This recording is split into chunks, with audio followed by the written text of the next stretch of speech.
Wait, hang on one sec. Oh. Wait. Hang on, sorry. I messed it up. Ready? Fading. The fading is pretty cool.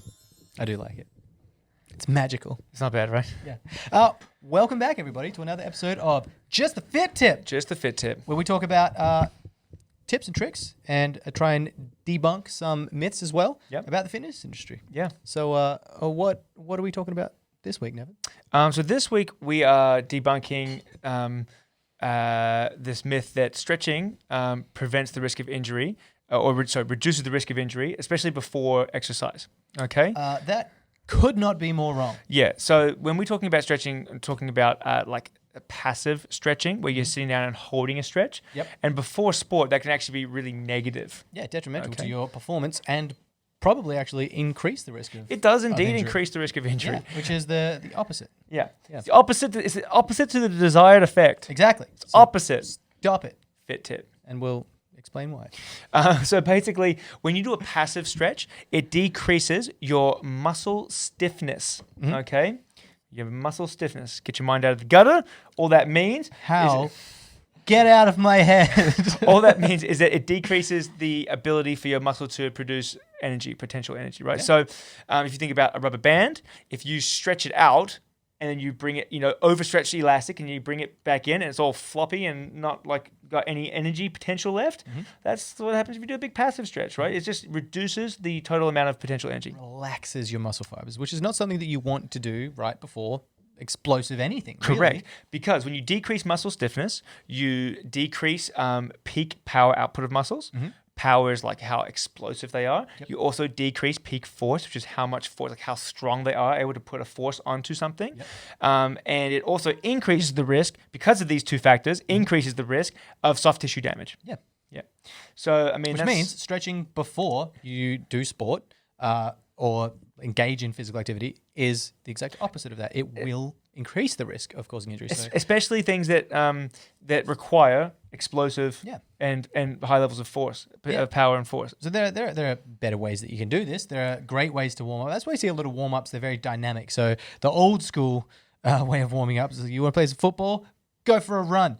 Is the first thing you do. It probably need a little bit more warm up than that. Like some general kind of dynamic mobility warm up stuff where you see like butt kicks and like High knees, duck walks and high knees and stuff like that, where you're getting your muscle to work through a range of motion, but you're not getting that slow passive stretch. You're getting some more dynamic active range, getting some blood flow to your joints and your muscles, warming everything up, but moving through that range as well. Not so much the slow, static, paused stretch, which relaxes everything. You want to do that if you need it really at all, always after. So that it is a good recovery tool. If you're really, really tight, it's good to just improve on your range of motion if you need it. But in general, always after, never before. Yeah, I think you touched on it there with the dynamic warm-ups, so where you're actively moving through ranges of motion and getting increased ranges of motion through not a static stretch, but like through dynamicness.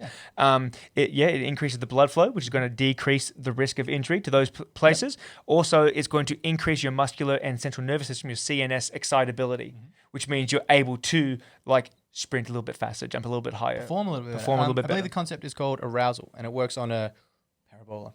And you want a certain amount of arousal, and you want a certain amount of like stimulation through your nervous system. You perform better. And then there's too much, and you start to perform worse. That's like getting jittery and shaky and stuff. But you want to actually warm up your nervous system to get it to perform better and better and better. And you want to be at your peak right before you do stuff. So you want to warm up and warm up well, but you don't want to warm up doing slow static stretches. If your sport is power, practice power. If your sport is speed, practice speed. You want to like get yourself to that close to that 100% right before you go on stage, so to speak. Yeah. Yeah. Also, when's another time you might find dynamic warm-ups beneficial, or before or after? We shouldn't say warm-up. Dynamic stretching beneficial. For myself personally, I've got very tight hamstrings. I know that's sometimes why I have issues with my lower back. I've got tight hammies, tight glutes. When I sit down, and you pull one foot in close to your groin, you reach out, and you're doing that standard hamstring stretch, right? That everyone's done since they were a little kid, right? Standard hammy stretch. That aggravates my lower back because I'm too tight to the hamstring. My lower back flexes too much, gets too much rounding, and it is hurts. Uncomfortable. It's painful. Not in a stretching way, in a nervy way, right? So I don't like doing that stretch. So for myself, I just started last week and this week, including wushu bounces. And for those that aren't familiar with wushu bounces, I will link the video right there. No, too far. Too far? No, look, you can see. Right Right there. here. Wushu bounces. It is a dynamic way of stretching where you're bouncing with a straight leg. It allows my back to stay in a nicer position. But I tell you what, whoo-wee, my hammies are getting a workout and some stretching in there. Like by between the start and the finish, I'm getting an extra 4 to 6 inches of mobility through my hamstrings, which is huge, which I can actually do from passive stretching because it hurts myself. And passive stretching, a lot of people tend to get limited by how much it hurts. It's quite painful, and for a very long amount of time. It weighs on your mind. It's too much, and it's a lot for people to handle. The dynamic stretching and the mobility work that I do, it's not necessarily better, but you're not holding it for such a long time. You're doing sets and reps, so you're working through a dynamic range of motion. But it's similar to resistance training because there is that element of movement, reps, load. You not only improve on your range of motion, but you strengthen that range of motion, and so it's more permanent. In conjunction with passive stretching, it is even more effective.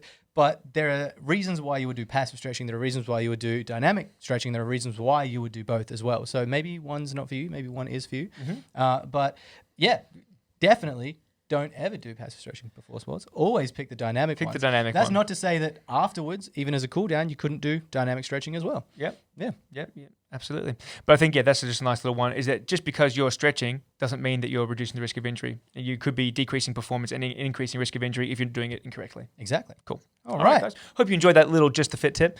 That was good. I think. I think it was very Cueing good. everyone All in right. on a little bit of stretching dynamic information right there. All right. Why don't you dynamically go up and subscribe if you haven't already? Like the video, share, comments. All those good things. Powerful. And then we will see you next time, either on the Big Flex podcast or the Strength Institute podcast, or one of Maybe in our the many gym. tutorials. It could be on one of our shorts, maybe you in the wanna gym, know- maybe on Just the Fit tip. Just We have a come- lot of things going here. If you come- would like to see 2 dudes, 1 tub again, get Adrian into the ice bath. We can talk about something else performance related. It's happening. It's It's happening. Figure it out. We Okay. got to at least wait till summer. It's already as cold as an ice bath outside today. All right. Okay. So hold your horses. All right, guys. We will right. see you again soon. Thank you.